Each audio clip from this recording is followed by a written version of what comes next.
Assalamualaikum warahmatullahi wabarakatuh. Kami dari SMP Salahuddin. Saya staf dari kesiswaan. Pada saat ini saya akan memberikan tentang materi tata tertib peserta didik yang ada di SMP Salahuddin. Yang pertama, ketentuan secara umum, yaitu 1. Tata tertib peserta didik dimaksudkan sebagai rambu-rambu bagi peserta didik dalam bersikap, berucap, bertindak, dan melaksanakan kegiatan sehari-hari di sekolah. Kemudian yang kedua, kepala sekolah adalah pemimpin dan membina segala kegiatan yang berlangsung di sekolah.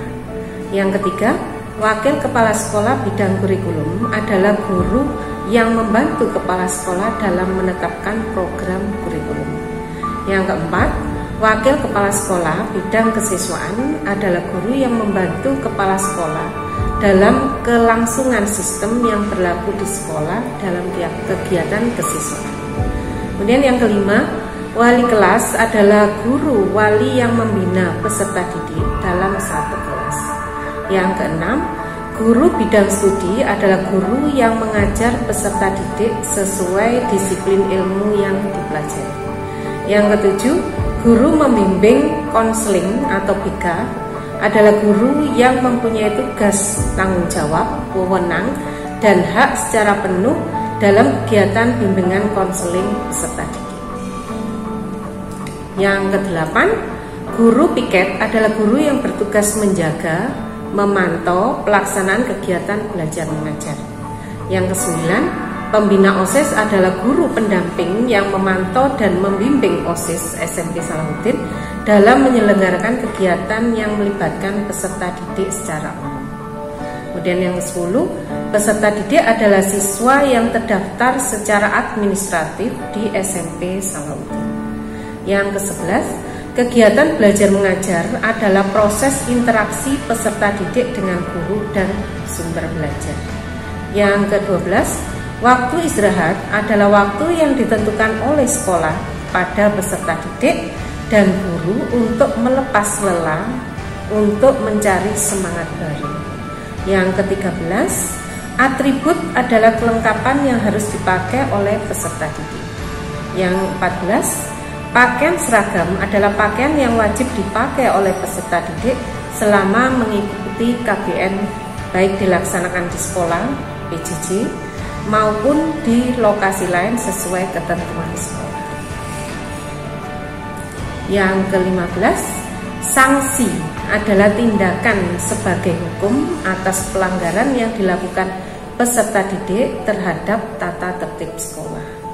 Yang ke-16, ALPA adalah ketidakhadiran peserta didik di kegiatan belajar mengajar di sekolah. Bisa juga saat ini kondisi COVID, PJJ, pembelajaran jarak jauh tanpa keterangan. Yang ke-17, tata tertib peserta didik ini dibuat berdasarkan nilai-nilai agama Islam yang meliputi nilai ketakwaan, sopan santun dalam pergaulan, kedisiplinan dan ketertiban, kebersihan, kesehatan, kerapian, dan keamanan. Yang ke-18, yang terakhir, setiap peserta didik wajib melaksanakan ketentuan yang tercantum dalam tata tertib ini dengan penuh kesadaran dan tanggung jawab.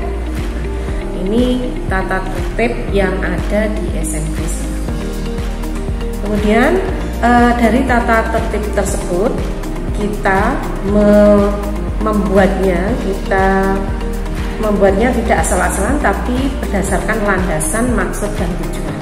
Nah, landasannya yang pertama, tata tertib ini dibuat berdasarkan Undang-Undang Dasar tahun 1945 dan Pancasila.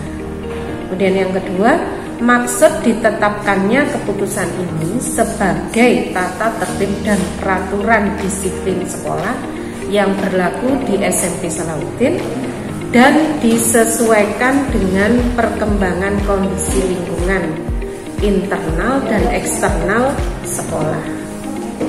Kemudian yang ketiga, tujuan ditetapkannya peraturan ini adalah sebagai pedoman bagi peserta didik, guru, dan warga sekolah dalam rangka pembinaan dan disiplin di SMP Salahuddin. Kemudian yang berikutnya, materi tentang standar operasional prosedur atau SOP tentang pakaian seragam sekolah. Yang pertama, pakaian seragam sekolah. Peserta didik wajib mengenakan pakaian seragam sekolah sesuai dengan ketentuan. Yang pertama, A. Sopan dan rapi sesuai ketentuan yang berlaku, yang biasanya dipakai setiap hari Senin dan Selasa. Yang pertama, yaitu atasan putih, kemudian bawahan biru dongker lengkap. Hari Rabu, biru muda dan bawahannya biru dongker lengkap. Hari Kamis, atasan batik, bawahnya putih lengkap. Hari Jumat, anak-anak menggunakan pramuka lengkap.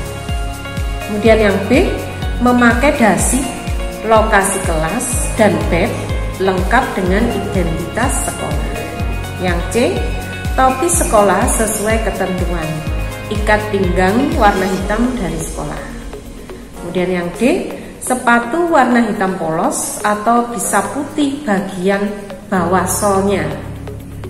Kemudian yang E, kaos kaki sesuai ketentuan sekolah. Yang F, tidak menggunakan perhiasan yang mencolok. Yang G, tidak menggunakan jaket. Kemudian yang H, khusus peserta didik putra.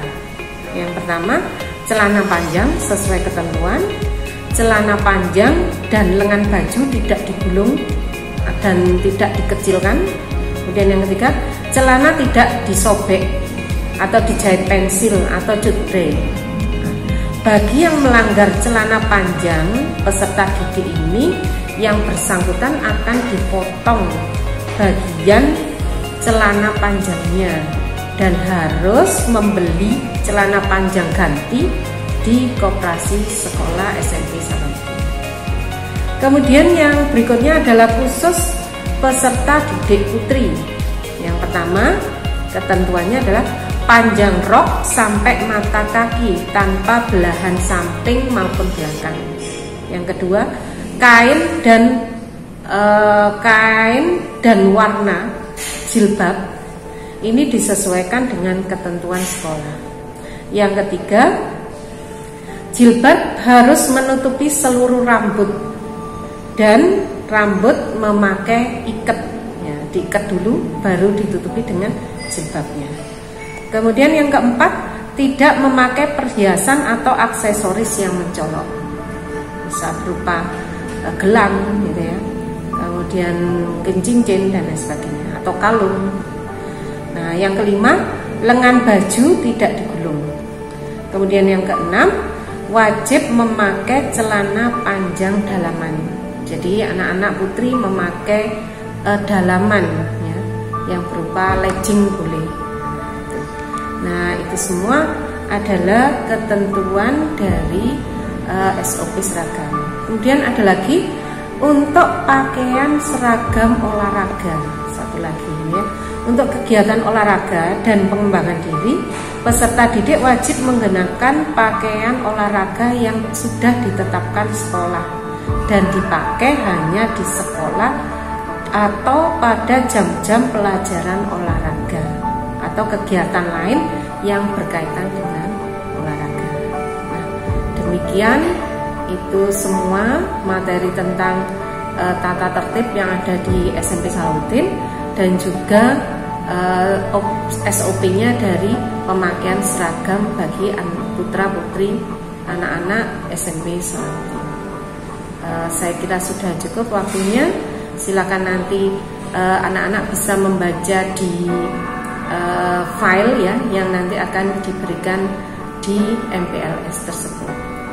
Mungkin kalau ada yang tidak paham dengan maksud yang sudah diberitahukan tadi, silakan menanyakan kepada wali MOS di kelas masing-masing.